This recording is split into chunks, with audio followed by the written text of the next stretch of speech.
Hi viewers, welcome to Nandini's pantry. இன்றைக்கி நந்தினிஸ் பேண்ட்ரியில் சூப்பராக Andhra style கண்டி பொடி, அதாவது நம்ம மிளகா பொடி கன் பவுடர்னு சொல்லுவோம்ல, அந்த மிளகா பொடி தான். ஆனால் அது வந்து ஆந்திரா ஸ்டைலில் நான் பண்ணி காமிக்க போகிறேன். வாங்க அதை குயிக்காக பார்க்கலாம். இதுக்கு தேவையான இன்க்ரீடியன்ஸோட அளவை சொல்லிடுறேன். இது வந்து 1/2 கப்பு பருப்பு, 1/3 பாசிப்பருப்பு, 1/4 கப்பு கடலைப்பருப்பு, இதே 1/4 கப்பு அளவு தான் பொரிகடலை, ஓகே, ஃப்ரைட் சன்னா. அப்புறம் வந்து ஒரு சின்ன துண்டு அளவு புளி,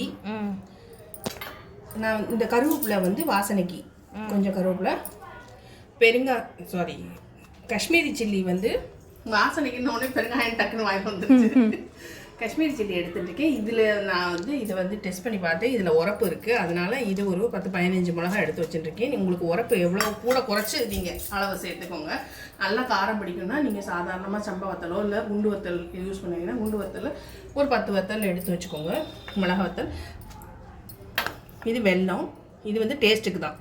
சால்ட்டு, வெல்லம் இதெல்லாம் வந்து நம்ம அந்த பேலன்ஸ் பண்ணுறதுக்கு தான், உரப்பு அந்த புளிப்பு இது. அப்புறம் வந்து 1 ஸ்பூன் மிளகு, 1 ஸ்பூன் ஜீரகம், பெருங்காயமும் டேஸ்ட்டுக்கு. ஓகே, இப்போ இதை இந்த இன்க்ரீடியன்ஸை மட்டும் நம்ம வந்து ட்ரை ரோஸ்ட் பண்ண போகிறோம், எண்ணெயெல்லாம் விடாமல். இந்த தோரம்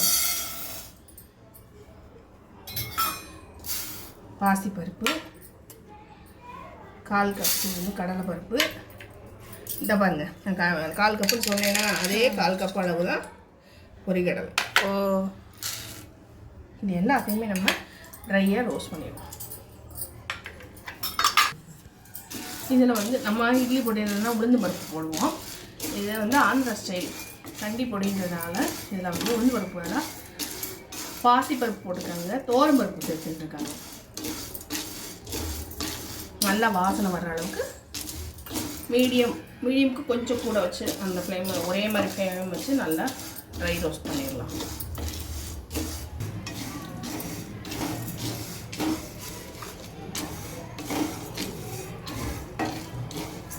நல்லா வாசனை வர ஆரம்பிச்சிருக்கு. நல்லா வாசனை வந்து நல்லா செவந்து வந்துருச்சு. இது பிளேட்டில் ட்ரான்ஸ்ஃபர் பண்ணிவிட்டு ஆற வச்சிடலாம். அடுத்ததை ரோஸ்ட் பண்ணிடலாம்.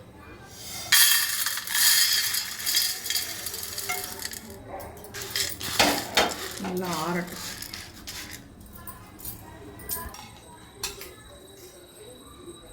ஒரே 1 ஸ்பூன் அளவுக்கு எண்ணெய் விட்டுருவோம்.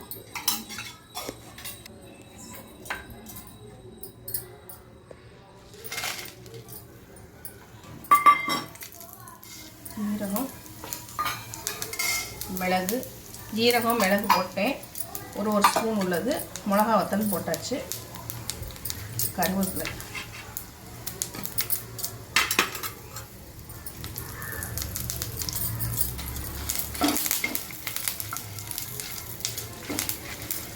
அடுப்பை குறைச்சி தீயிலே வச்சுட்டு நல்லா ரோஸ்ட் பண்ணிடுவோம்.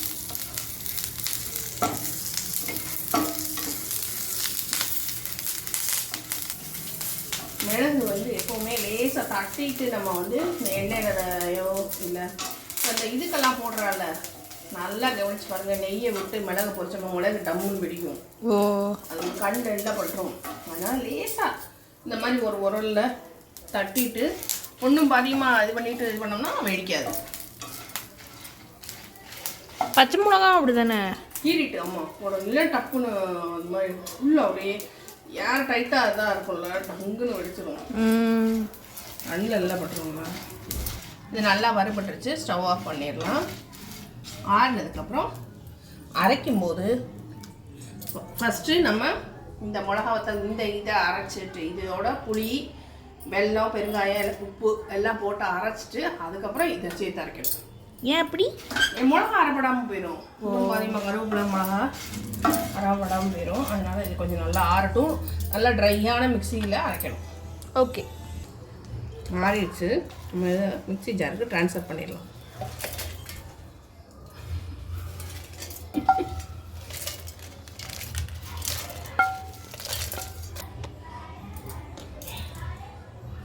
செக் பண்ணினாலும் நார் இருந்தது. புளி, வெள்ளை பவுடர், இல்லை வெல்லம் எது வேணாலும் சேர்த்துக்கலாம். பெருங்காயம், உப்பு அரைச்சிட்டு காட்டுறேன்.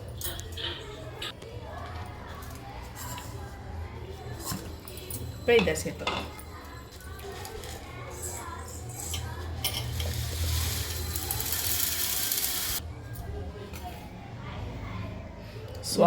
நல்ல வாசனையாக இருக்குது. ஜீரகம் வாசனை தூக்குது. 1 ஸ்பூன் தான் போட்டோம். இன்னும் பட்டை அரைச்சிக்கணுனாலும் அரைச்சிக்கலாம். ஓ இது அடியில் கொஞ்சம் இதாக இருக்குது. இது அரைச்சிட்டு வந்துடுவோம். 1-2 தான் அப்படி இருக்குது. வாசனையாக இருக்கு. 1-2 கிறிஸ்பாக இருந்தால் நல்லா தானே இருக்கும். ரொம்ப எல்லாமே பட்டா இருந்தால் கொஞ்சம் ஒன்றும் பாதியமாக இருந்ததில் இப்போ திருப்பி போய் ஒரு ஓட்டிட்டு வந்துட்டேன். சூப்பரான கண்டி பொடி ரெடி ஆயிடுச்சு. Gun powder, Andhra style gun powder. கண்டிப்பாக இந்த ரெசிபி உங்களுக்கு பிடிச்சிருக்கு நம்புறேன். கிண்டல் பண்ணாத, பிச்சு கொடுங்க. சரி சொல்லுங்க. இந்த யம்மியான அப்படி ஒரு வாசனை சூப்பராக இருக்குங்க. கண்டிப்பாக ட்ரை பண்ணி பாருங்கள். இது வந்து சாதத்திலே பசிஞ்சு சாப்பிடலாம் நெய்யை விட்டு. ஆஸ் யூஷுவல் ஒரு அப்பளமோ ஒரு வெண்டைக்காய் கறியோ உருளைக்கிழங்கு கறியோ அதோட தொட்டு சாப்பிடலாம். இட்லி தோசைக்கு சூப்பராக இருக்கும். கண்டிப்பாக இந்த ரெசிபி உங்களுக்கு பிடிச்சிருக்கு நம்புறேன். வீடியோ பிடிச்சிருந்ததுன்னா, ரெசிபி பிடிச்சிருந்ததுன்னா லைக் பண்ண மறந்துடாதீங்க. மறக்காமல் நந்தினிஸ் பேண்ட்ரி நோட் பண்ணிக்கோங்க. சப்ஸ்கிரைப் பண்ணிடுங்க. உங்கள் ஃப்ரெண்ட்ஸ் அண்ட் ஃபேமிலிக்கு ஷேர் பண்ணுங்கள் ரெசிபியை. தேங்க்ஸ் ஃபார் வாட்சிங். பாய். இது நோண்டு டேஸ்ட் பண்ணி பார்த்துருவோம். இதுவே இந்த காஷ்மீர் சில்லின்னு தான் பேர். இதுவே நல்லா உரப்பாக இருக்குது. சூப்பராக.